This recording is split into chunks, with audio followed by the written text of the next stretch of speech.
it talks, let's take a look. Life and hope in every book.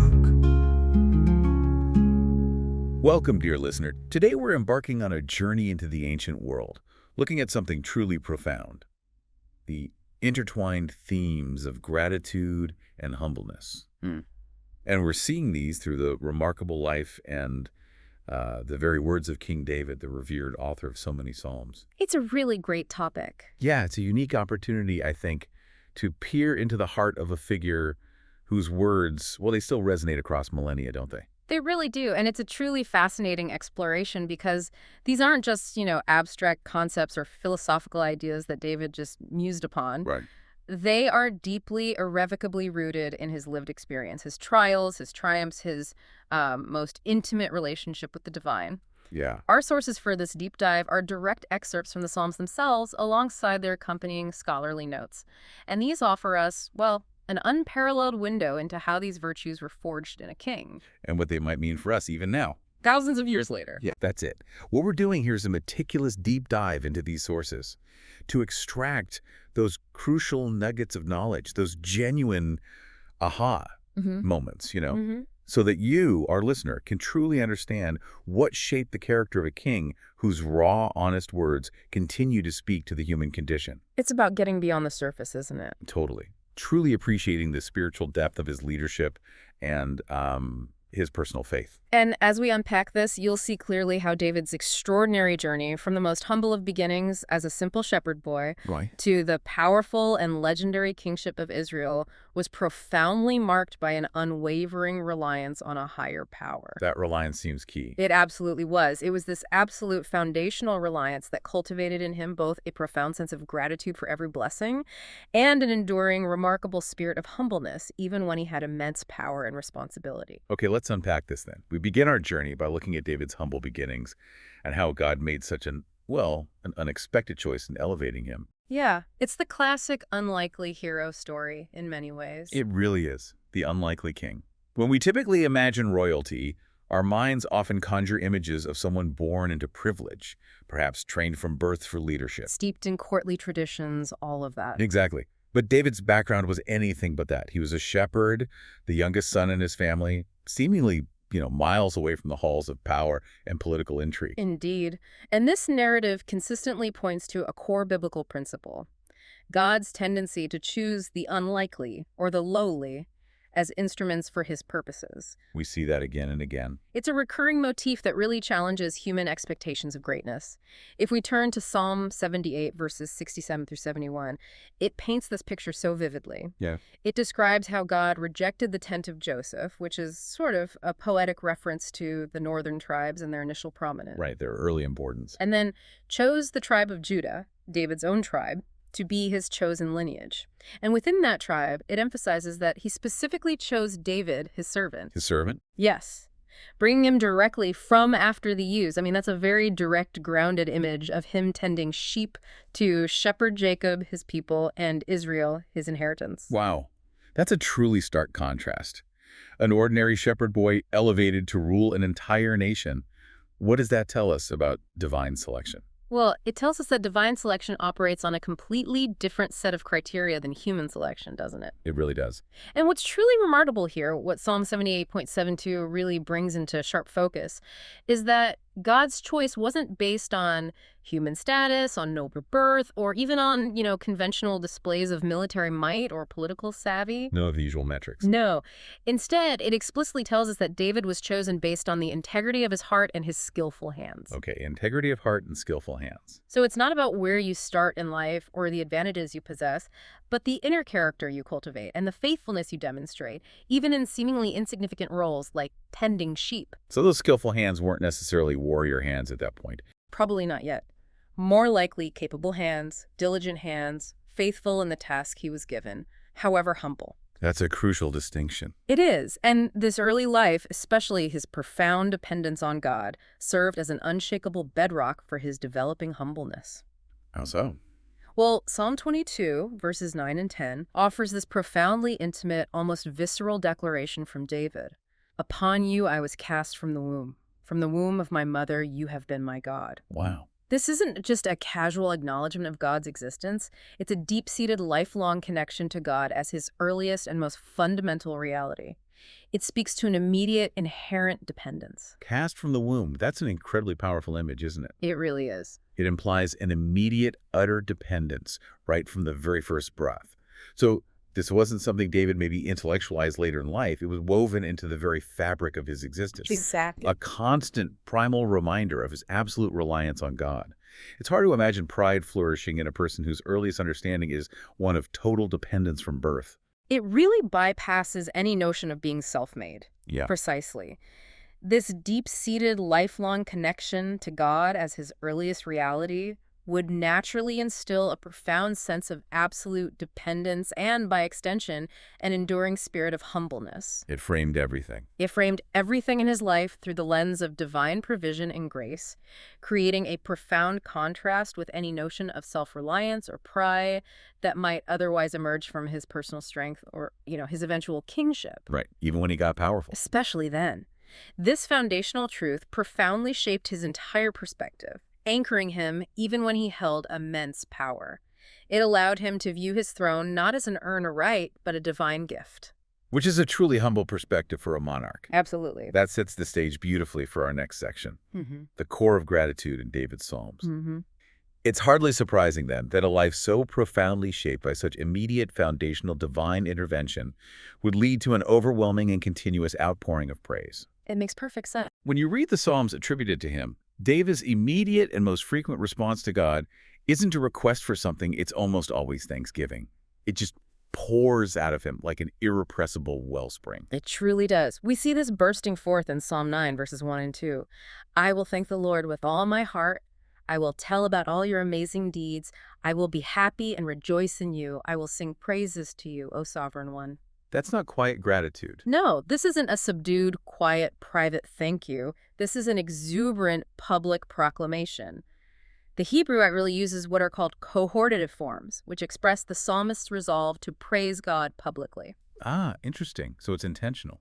Very much so. It indicates a deep internal joy that simply cannot be contained but must be shared. It shows his determination to not just feel gratitude, but to express it and to proclaim it. With all my heart and tell about all your amazing deeds, that's not just a polite acknowledgement. It's a full-throttle, all-encompassing commitment to gratitude, isn't it? It really is. It's not merely a fleeting emotion, but an active declaration of devotion. And we see this passionate resolve mirrored in Psalm 108.1. I am determined, O God, I will sing and praise you with my whole heart. That word determined truly hits home. Yeah. It signifies a conscious, deliberate choice to praise, regardless of circumstances or distractions, making it a cornerstone of his spiritual discipline. It absolutely is a conscious choice, and it speaks to the integral, almost non-negotiable role of praise in David's spiritual life. And then Song 66, verses 1 and 2, expands this sense of gratitude beyond just David himself, inviting a universal chorus. Shout for joy to God, all the earth. Sing praises to the glory of his name. Make glorious his praise. Wow, all the earth. Yeah. This really highlights the outward, public, and even universal nature of his gratitude. It's an invitation for everyone to join in this chorus of appreciation. Like it's not just his personal thing. Exactly, underscoring that God's glory and his deeds are for all to see and celebrate, not just a select few. It points to a communal dimension of thankfulness. It's less a song and more an anthem, an invitation for all creation to participate. That's a great way to put it. And Psalm 98.1 keeps that high-energy, celebratory vibe going. Sing to the Lord a new song, for he has done amazing deeds. There's a constant freshness to his gratitude, as if every new act of God, every fresh deliverance, sparks a brand new song of praise. Yeah, not just repeating old formulas. Right. It's not just rote memorization or inherited traditions of worship. It's a dynamic, evolving response to an ever-active God. And that concept of newness is incredibly significant. It implies a continuous evolving relationship with God, where each new experience and fresh understanding elicits a renewed, spontaneous wave of thanksgiving. That makes sense. Psalm 147.1 echoes this sentiment perfectly, offering insight into why such praise is so essential. Praise the Lord, for it is good to sing praises to our God. Yes, praise is pleasant and appropriate. Pleasant and appropriate. I like that. Yeah. This tells us that praise isn't just an act or an obligation. It's presented as a fitting, beautiful, and deeply satisfying response to God's character and his incredible deeds. It's the natural, proper way to acknowledge divine goodness. Exactly. It's almost as if the universe itself aligns when praise is offered. That makes profound sense. Now, beyond the general adoration for God's character, a deeply personal and recurring theme in David's life, and therefore abundantly present in his Psalms, is his gratitude for deliverance from distress and enemies. Oh, absolutely. His life was, to say the least, remarkably tumultuous. He was constantly running from Saul, facing hostile nations, enduring internal rebellions. Even suffering from his own family's treachery, it was relentless. It really was. And out of that very real, continuous danger, his praise for God often took on a very specific, visceral tone, one of immense relief and profound thanksgiving for rescue. Indeed. Consider Psalm 18. It's a monumental testament to this. In verses 3 through 6, David recounts, I called to the Lord who is worthy of praise, and I was delivered from my enemies. In my distress, I called to the Lord. I cried out to my God. You can feel the desperation there. You really can. It paints a picture of intense, immediate peril.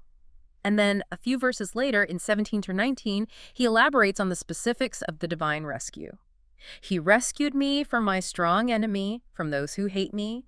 He rescued me from violent men. And the note above Psalm 18 clarifies this. It does.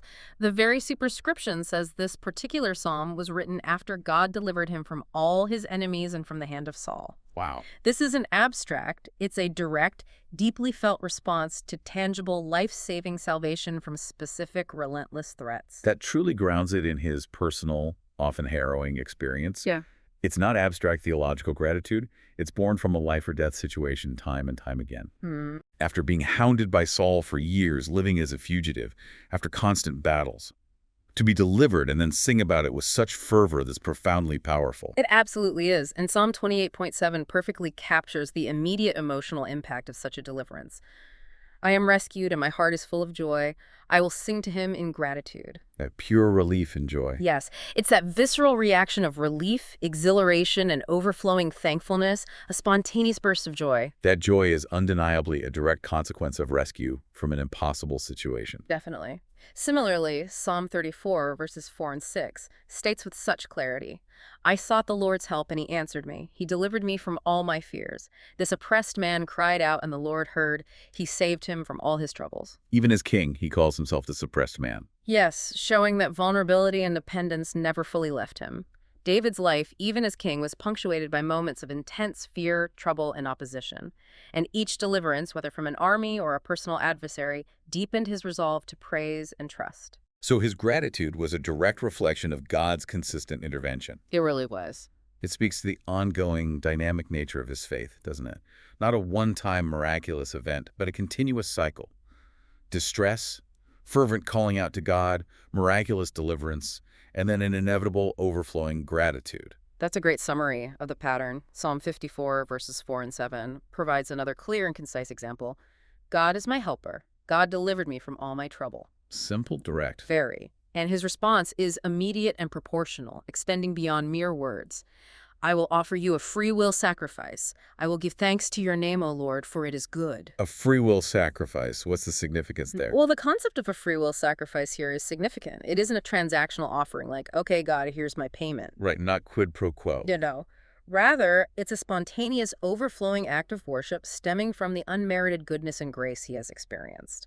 It implies that true gratitude goes beyond mere verbal expressions. It moves into concrete action, dedication, and a deeper commitment to God. That makes sense. So this consistent pattern, deliverance, followed by grateful response, it really defines the Psalms. It's a defining feature that permeates almost all of David's Psalms, revealing his deeply intertwined reliance and thankfulness. Okay, so moving beyond these dramatic, life-saving rescues, David also expresses profound gratitude for God's sustenance and provision in the natural world. Yes, the everyday stuff, too. Exactly. Even for the seemingly everyday blessings that many of us often take for granted. It highlights a remarkably deep appreciation for how God orchestrates the intricate mechanisms of the natural world to support and sustain all life. He had a real eye for that. Take Psalm 104, verses 19 and 20. He made the moon to mark the months, and the sun sets according to a regular schedule. You make it dark and night comes, during which all the beasts of the forest prowl around. He's noticing the divine hand in the very rhythm of nature, in the celestial clockwork. It's an incredible recognition of the intricate design, the wisdom, and the ongoing meticulous care God pours into creation. And it's not just about the grand celestial bodies regulating time. It gets more grounded. Oh, yes. Psalm 104, verses 13 and 16, for instance, focuses on how God provides for the earth itself in a very concrete way. You water the mountains from your upper rooms. The trees of the Lord receive all the rain they need. Even specific trees, the cedars of Lebanon? The cedars of Lebanon, which he planted. Yes. This shows David's acute awareness of God's meticulous provision down to the smallest detail of the ecosystem, ensuring that not just humans, but all life flourishes. It speaks to a divine economy of life.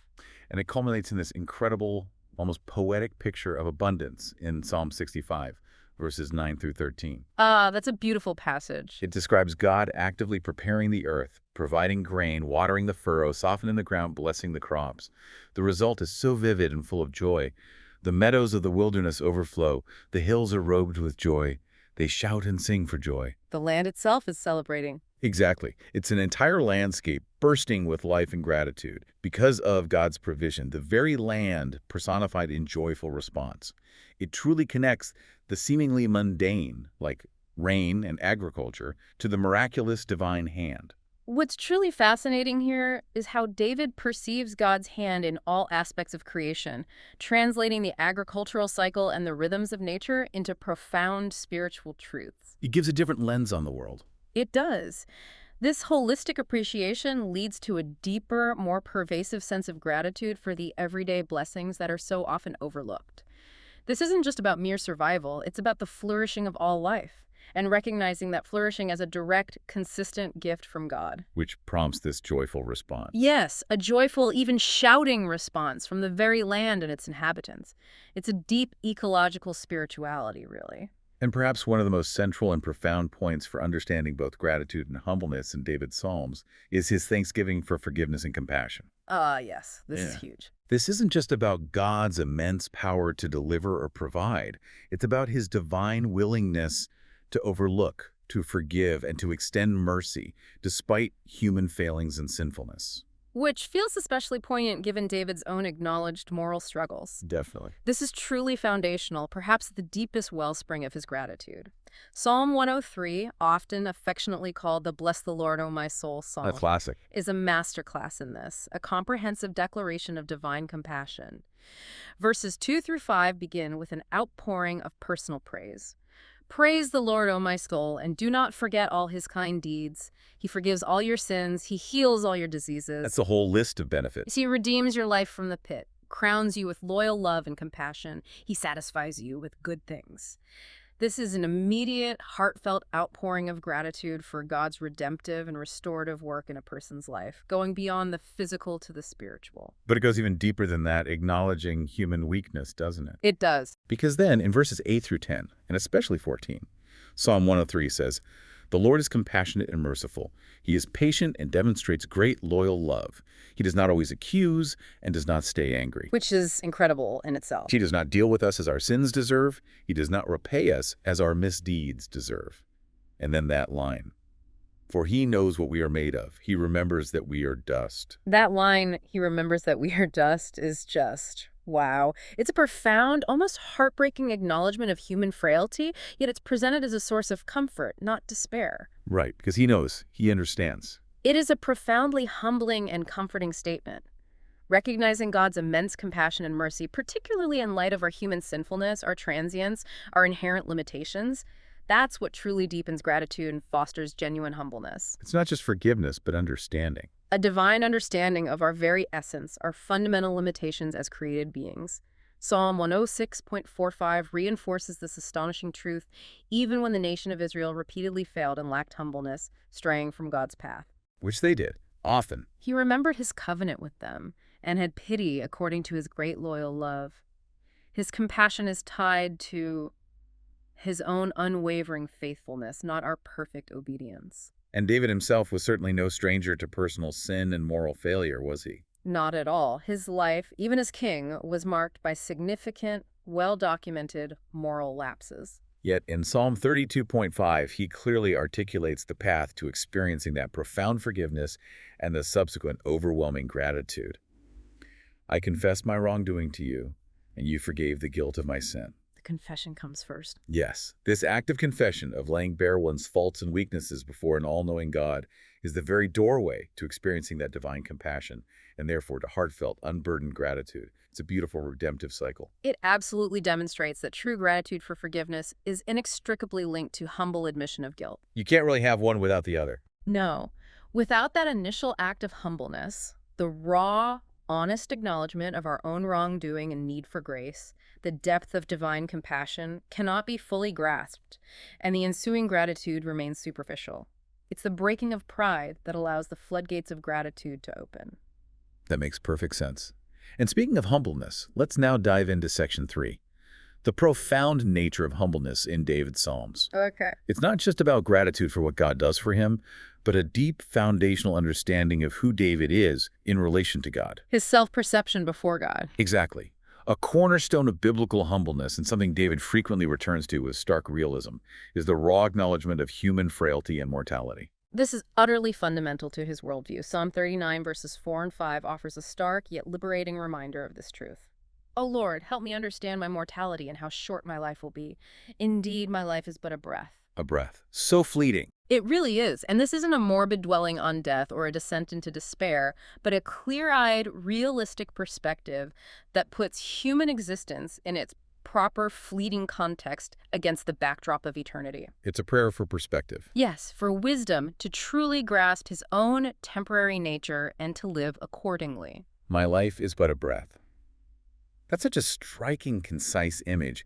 It really emphasizes how brief, how fragile, and how utterly transient human life is. And Psalm 90 builds on this theme even more powerfully in verses 3 through 6, contrasting God's eternal nature with our finite existence. You make mankind return to the dust. Back to dust again. Yes, in your eyes 1,000 years are like yesterday that quickly passes.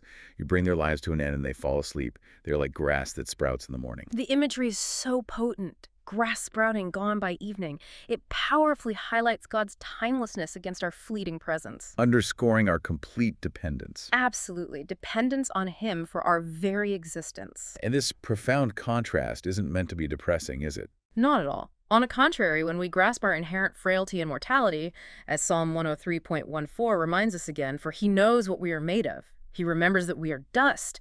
It functions as a liberating perspective. How so liberating? Well, it shifts our focus from our own perceived self-importance and achievements to the magnificent greatness and eternal nature of God. It frees us from the burden of trying to be something we're not: immortal, self-sufficient, all-powerful. So accepting our limits is freeing. Yes, allowing us to truly embrace a humble posture and a right relationship with our Creator. It's almost a profound relief, isn't it, to truly recognize our limits and our fleeting nature. It can be. And that ties directly into what Psalm 49, verses 10 through 12, says about the ultimate futility of worldly power and accumulated wealth in the face of death. Oh, that's a sharp one. Even wise people die. Fools and spiritually insensitive people all pass away and leave their wealth to others. They cannot pay God an adequate ransom price for their lives. Oof. No amount of money can buy you out of mortality. Exactly. No matter how powerful, how intelligent, or how rich you are, death is the great equalizer, reinforcing human limits and the vanity of earthly pursuits when seen from that ultimate perspective. Exactly. This profound realization highlights that true value, true security, and true lasting significance don't lie in accumulated earthly treasures, or in social status, or even in intellectual prowess, none of which can ransom a single life from its final destiny. That certainly deepens humbleness. It does, because it strips away any illusions of ultimate control or self-sufficiency, redirecting our dependence squarely back to God. It forces a fundamental reevaluation of what truly matters in life. Another critical way humbleness is profoundly evident in David's Psalms is through his raw, honest, and often agonizing confession of sin and imperfection. Yes, he doesn't hide it. He doesn't shy away from admitting his wrongdoing, even when it's deeply personal and has had immense painful repercussions, like his sin with Bathsheba and Uriah. That willingness to be vulnerable before God is a hallmark of true humility. It really is. Not at all. In Psalm 25.7, David directly pleads with God, showing a profound self-awareness. Do not hold against me the sins of my youth or my rebellious acts. Acknowledging his past. Yes. And then notably, in Psalm 25.11, he asks for forgiveness for his great sin, specifically acknowledging its severity. This isn't a vague, generalized admission. Like, oops, I messed up. No, it's a direct, humble plea to God to not remember his past mistakes, acknowledging their profound weight and impact. It's a remarkable act for a king. And Psalm 69.5 takes this vulnerability even further to almost breathtaking level of transparency. "O God, you are aware of my foolish sins. My guilt is not hidden from you." Wow.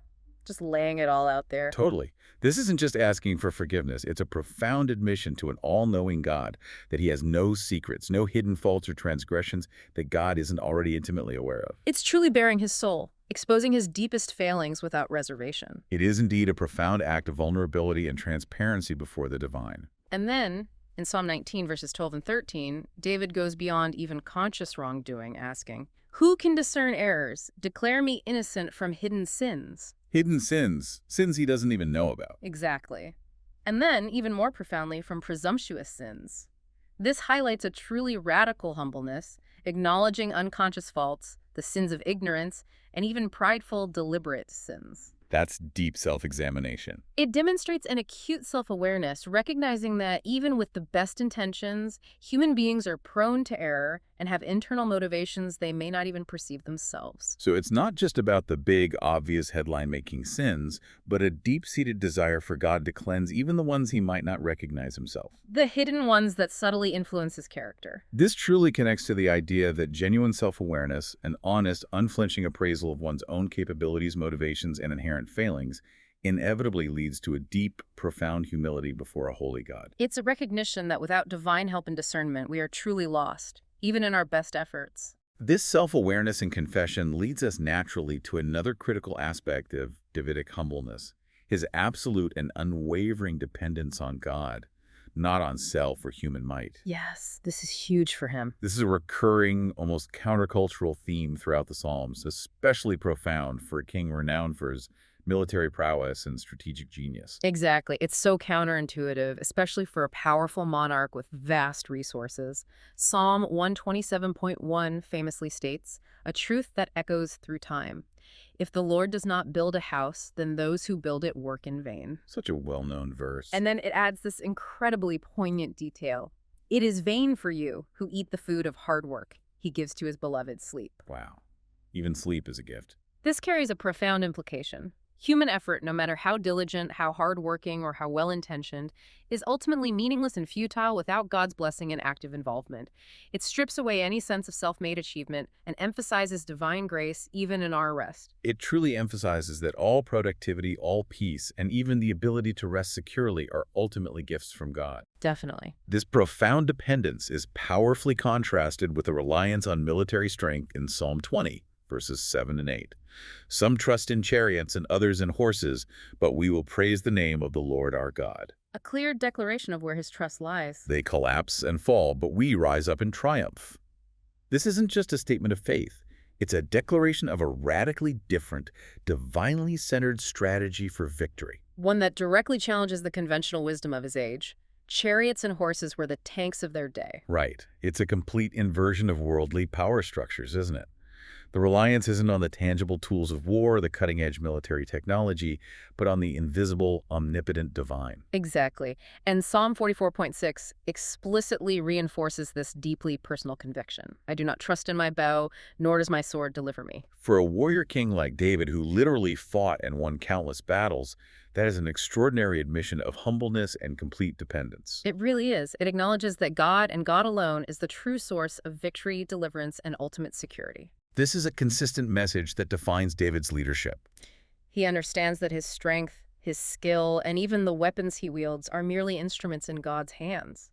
His humbleness comes from this deep, abiding understanding that all power, all success, flows directly from the divine, not from his own inherent ability or resources. It's a powerful lesson in leadership, even today. Absolutely. Another powerful demonstration of David's humbleness is seen in his profound willingness to endure suffering and patiently wait on God. Instead of taking things into his own hands. Exactly. Even when he had every opportunity and even provocation to do so. This isn't passive resignation. It's an active, humble dependence and profound trust. It's a truly profound demonstration of unwavering trust amidst intense personal trial. In Psalm 38, verses 13 through 15, we see David in a state of extreme vulnerability, physically and emotionally distressed. But I am like a deaf man, I hear nothing. I am like a mute who cannot speak. Just shut down almost. I am like a man who cannot hear and is incapable of arguing his defense. Yet I wait for you, O Lord. You will respond, O Lord, my God. Wow, the humility in that silence. It's striking, isn't it? In his literal and figurative inability to even articulate a defense, he relies entirely on God's intervention, choosing silence over self-vindication. I hear nothing. I cannot speak. That sounds like a complete and utter surrender, doesn't it? It really does. It's the ultimate act of trust. When you're utterly vulnerable, perhaps slandered or attacked, and yet you still choose to wait for divine intervention rather than lash out or defend yourself. And even moments of profound anguish and feeling ignored by God, David maintains this stance of trust. Like in Psalm 13. Exactly. Psalm 13, verses 1 through 3, expresses this raw human pain. How long, O Lord, will you continue to ignore me? How long will you pay no attention to me? How long must I worry and suffer in broad daylight? You can feel the agony. Absolutely. Yet, despite this raw anguish and questioning, he still expresses his trust in God's loyal love, as seen in verse 5 of that very same psalm, choosing faith over despair. It's precisely that tension between raw human suffering and unwavering divine faithfulness that defines so many of these psalms and makes them so relatable. It really is. And Psalm 143, verses 7 through 9, reiterates this deep longing and absolute reliance, particularly in times of fading strength. Answer me quickly, Lord. My strength is fading. Do not reject me. A desperate plea. May I hear about your loyal love in the morning, for I trust in you. Show me the way I should go. Rescue me from my enemies, O Lord. I run to you for protection. The run to you for protection, not fighting back himself. No, he doesn't assert his right to be rescued or demand an explanation. He humbly pleads for guidance and takes refuge in God. This profound act of waiting demonstrates active, dependent trust, not despair or passivity. This act of trust and profound reliance leads us seamlessly to explore Section 4. God's character as the enabler of gratitude and humbleness. Right, because David's view of God shaped his responses. Exactly. It's clear that David's understanding of God's attributes fundamentally shaped his own responses, both in praise and in humility. And one of these attributes, quite powerfully, is God's unwavering justice and his active opposition to the proud. Absolutely. God does not and cannot tolerate arrogance or haughtiness. Psalm 10.4 points directly to the wicked who, in their arrogance, disdain God. Showing that fundamental conflict. Yes, an inherent, irreconcilable opposition between the divine nature and human pride. More explicitly and quite strikingly, Psalm 76.5 states that God reduces the spirit of princes. Wow, reduces the spirit. Yeah, directly illustrating his active humbling of the arrogant and powerful rulers of the earth. He does not just disapprove, he actively intervenes to bring down the proud. That's a very strong and visual image, isn't it? Reducing the spirit of princes. It vividly highlights God's absolute sovereignty over earthly rulers and their supposed might. It does. And in Psalm 82, verses 6 and 7, God himself is depicted as judging corrupt rulers who, in their arrogance, act as if they are gods. Playing God. Failing to uphold justice for the weak and vulnerable. Yet, you will die like mortals. You will fall like all the other rulers. A stark reminder of their mortality, too. Yes. This is a direct divine condemnation of prideful, unjust power, and a stark reminder that all earthly authority is finite and accountable to the one true God. This undeniably demonstrates God's ultimate authority and his profound condemnation of prideful, unjust power. He holds even those in the most esteemed positions of immense authority accountable for their actions and their attitudes. And then we have Psalm 138.6, which is a truly pivotal verse that encapsulates this divine principle. Though the Lord is exalted, he takes notice of the humble. He sees the humble. But he recognizes the proud from a distance. From a distance, that's telling. It really is. This divine attribute directly incentivizes humbleness. It implies that God is actively engaged, intimately aware, and draws near to the humble, while the proud are kept at a distance outside his favor and intimate presence. So it's not just a passive preference on God's part. God actively takes notice of the humble, drawing near to them, while the proud are spotted from a distance, almost as if they can't even get close to him or his blessings. That's the strong implication. That's an incredibly powerful motivation for anyone seeking God's favor and connection to cultivate humility. It directly links our spiritual posture to divine proximity. Indeed. It is the reciprocal side of God's character, his immense compassion and active care for the humble and vulnerable. So it's not just about opposing pride, but embracing humility. Exactly. This isn't just about what God opposes. It's about what he actively supports, lifts up, and cherishes. Psalm 146, verses 7 through 9, paints a beautiful, comprehensive picture of this divine care, almost like a litany of his compassion. The Lord vindicates the oppressed and gives food to the hungry. Meeting basic needs. The Lord releases the imprisoned. The Lord gives sight to the blind. The Lord lifts up all who are bent over. Restoring people. The Lord loves the godly. The Lord protects those residing outside their native land. He lifts up the fatherless and the widow, but he opposes the wicked. Wow, that's a sweeping, all-encompassing statement of divine care. It covers physical needs, freedom from bondage, restorative justice, and protection for the most vulnerable and marginalized in society. It really does. And Psalm 68.5 narrows that focus with another powerful, deeply personal image. God is father of the fatherless, defender of widows. Taking on that protective role. Yes, he identifies intimately with those who are most helpless and marginalized, taking on their cause as his own. And in Psalm 25.9, we see God's active instructional engagement with the humble. May he show the humble what is right. May he teach the humble his way. So he guides them too. Yes, this demonstrates that God not only cares for the humble, but actively guides them, providing clarity and direction in their lives. And the scholarly note on Psalm 12.1 defines godly from the Hebrew word chesed. Yes, chesed. As one who does what is right in God's eyes and remains faithful to God.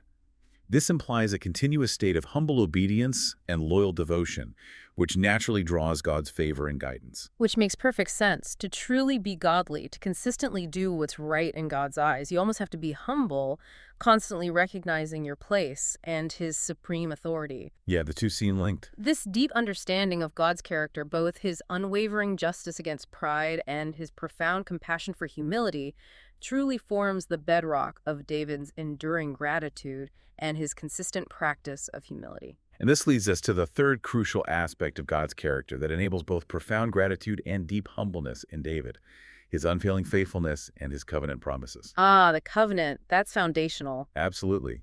This is the ultimate unshakable basis for David's enduring confidence and gratitude, even through the most severe trials and personal failings. It provides an anchor in chaos. That's a truly crucial point, because covenants are foundational in ancient Near Eastern thought, and especially in Israel's relationship with God. Very much so. God's covenant with David, as described in Psalm 89, is truly extraordinary in its scope and promises. Verses 3 and 4 unequivocally state, "I have made a covenant with my chosen one. I have made a promise to David my servant. I will establish your dynasty forever, and your throne will endure through all generations." Forever. That's a huge promise. It's massive. And then in verses 34 through 37, it reemphasizes the absolute unchanging nature of this promise. "I will not deal falsely with my faithfulness. I will not alter what proceeds out of my lips." God sticking to his word. His offspring forever will be, his throne like the sun before me. Like the moon, it will be established forever, a faithful witness in the sky. Wow. Comparing it to the sun and moon as constant as the natural world. Exactly. This is an unconditional, eternal gift, a promise as constant as the natural world. This covenant truly forms the absolute bedrock of David's confidence and gratitude. It has to. Knowing that God is bound by his own word, that his promise to establish David's dynasty is as constant and reliable as the sun and moon, provides an unshakable foundation for his faith and thankfulness. Even when things looked bad. Especially then, even when his personal circumstances are grim or his nation faces existential threats, it's not about David earning it through perfect performance, but God granting it through his own sovereign, unwavering faithfulness. And what's fascinating, and frankly quite astonishing, is that even when Israel, and indeed David himself at times, failed and lacked humbleness. Which, as we said, happened. Even after major moral failures, God remained faithful to this incredible promise. Psalm 106.45 reminds us that even after their historical failings and rebellions, he remembered his covenant with them and had pity according to his great loyal love. His memory and pity remained. So it's a covenant not conditional on human perfection or consistent humbleness, but on divine faithfulness and steadfast love. That must have fueled an even deeper, profound gratitude for David. Absolutely. This truly underscores the unconditional, persevering nature of God's loyalty, which in turn fuels an incredibly profound and resilient gratitude, because it means God's favor isn't something that can be ultimately forfeited through human fallibility. It's a gift, not based on performance. Precisely. It's a gift, not a reward earned by being good enough. Psalm 102.12 further emphasizes this divine constancy and eternal perspective. But you, O Lord, sit enthroned forever, and your remembrance is for a generation and a generation. God's eternal perspective. Yes. This constancy assures the psalmist that God's character and promises are immutable, providing an enduring source of hope, security, and thanksgiving that transcends any passing human moment. This brings us to section 5. The interplay, how humbleness fuels deeper gratitude. How they work together. Exactly. It's not just two separate virtues David possessed or practiced in isolation. They were deeply interconnected, almost feeding and amplifying each other in a powerful, transformative cycle. Like a virtuous cycle. Yes. When one truly grasps their mortality, their limitations, their profound dependence, that deep humbleness we've been discussing, God's interventions, his provisions, his very presence, become even more astonishing, even more miraculous. And therefore even more worthy of profound gratitude. Exactly. It's truly a transformative power that comes from acknowledging one's fundamental dependence. Consider Psalm 73, verses 2 and 3, and then 17 and 28. Okay, Psalm 73. The psalmist confesses he almost stumbled, feeling deeply disturbed and questioning divine justice when he saw the wicked prosper, seemingly unburdened by consequence. A very relatable feeling sometimes. Very. But then, when he went into God's sanctuary and understood their end, understanding the ultimate destiny of those who live in pride, his perspective radically shifted. He concludes, "As for me, closeness to God is my good." Ah, that shift in perspective. Yes, this aha moment of realizing where true good and true flourishing lies not in worldly success, but in humble, intimate proximity to God, completely transforms his perspective to one of humble, devoted, and overflowing gratitude. So it's about seeing things from a divine, eternal perspective, and that clarity births a deeper, more resilient gratitude. Precisely. It's not just about what God gives David, but about the profound blessing of simply being in his presence aligned with his will. That becomes the ultimate good.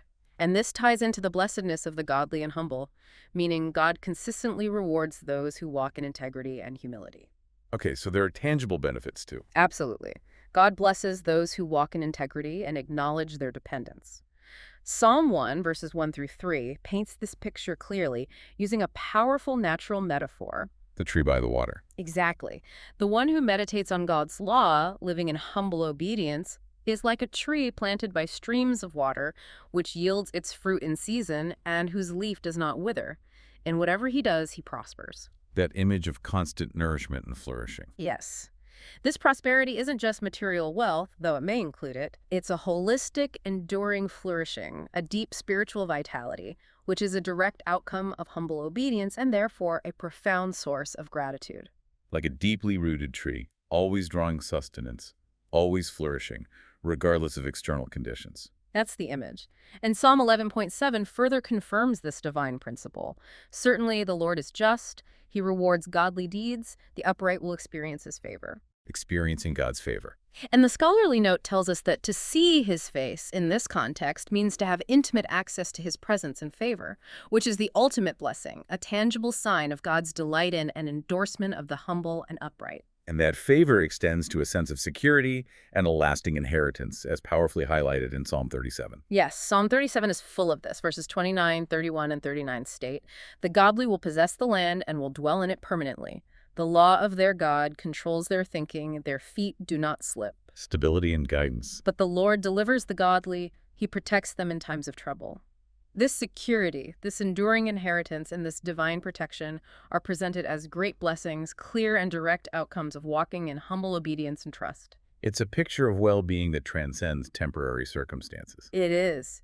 So these blessings aren't just random acts of kindness or arbitrary rewards, but direct logical results of life lived in humble trust and consistent obedience. Psalm 84, verses 11 and 12, encapsulates this beautiful, synergistic relationship between humbleness, trust, and well-being.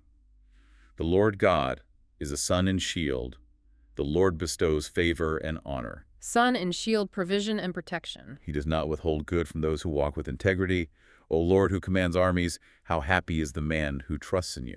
Happiness directly linked to trust and integrity. Exactly. Happiness here is explicitly and profoundly linked to integrity and trust, reinforcing the idea that humbleness and godly living lead directly to true joy, fulfillment, and an enduring sense of gratitude. It is indeed the consistent message woven throughout David's life and his poetic expressions, and this consistent pattern culminates in David's personal, deeply committed resolve to living a life of purposeful gratitude and humbleness. Making it practical. Yes, manifesting both internally in his heart and externally in his actions, especially as a leader. Yes, that's absolutely key. It's not just about how he feels or what he professes, but how he acts, particularly in his public and private leadership roles. Actions speak louder. They do. In Psalm 101, verses 2 and 3, David, already a king, declares his profound aim and commitment. I will walk about in the integrity of my heart in the midst of my house. Starting at home. Starting right there. And he vows, I will not set before my eyes a thing of worthlessness. This is a powerful statement of public and private commitment to humbleness, integrity, and ethical conduct and leadership. Setting a standard. Starting within his own immediate sphere and setting a standard for his household and, by extension, his entire kingdom. It's remarkable for a king to prioritize his personal integrity in this way. It truly speaks to a conscious, intentional integrity that starts from within his own home, in his most private moments, which would then logically extend to his public governance and national policy. Psalm 119, verses 30 through 32, further solidifies this deep, personal commitment to God's law as a profound source of both gratitude and humbleness. Ah, Psalm 119, the great psalm about the law. Yes, I have chosen the way of faithfulness. I have set your regulations before me. I will hasten and not delay to obey your commands.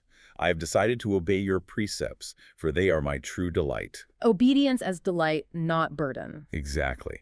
This deep, active commitment to God's law reflects both his boundless gratitude for its goodness, its clarity, and its life-giving nature, and his profound humbleness in submitting his will and desires to its divine authority. True delight in obeying divine commands. That's a perfect encapsulation of a life lived with purposeful gratitude and profound humbleness. What an incredible deep dive into the heart of King David and the profound, interconnected relationship between gratitude and humbleness. It really has been fascinating. It's abundantly clear that these weren't just abstract ideas for him or mere philosophical concepts. They were deeply personal responses, forged and refined out of very real, often challenging, and consistently dramatic life.